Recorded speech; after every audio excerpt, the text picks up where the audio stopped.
राज्य मंत्रिमंडळामध्ये फेरबदल होण्याची शक्यता। 8 वादग्रस्त आणि दिग्गज मंत्र्यांना नारळ मिळण्याची शक्यता। मुख्यमंत्री फडणवीस धक्कातंत्राच्या तयारीत असल्याची सूत्रांची माहिती। माणिकराव कोकाटेंच्या राजीनाम्यासाठी राष्ट्रवादीचे नेते आग्रही। कोकाटेंच्या जागी कृषी मंत्रिपदासाठी वर्णी लागण्यासाठी अनेक आमदार इच्छुक, सूत्रांची माहिती। वकिलांनी चुकीच्या पद्धतीने कोर्टाकडे गोष्टी मांडल्याने धनंजय मुंडेंना हायकोर्टाकडून क्लीन चिट। अंजली दमानी यांचा आरोप, कोर्टाच्या निर्णयाला आव्हान देणार असल्याचा इशारा।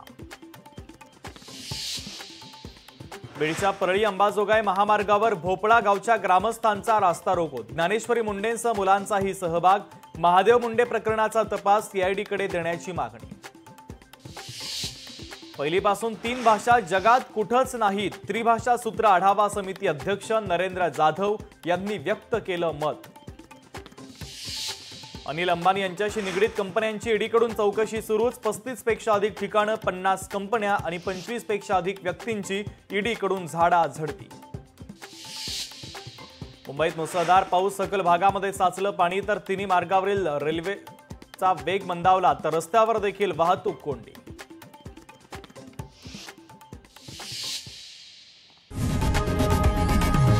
लोकशाही मराठी ऐका, पहा, जागरूक रहा।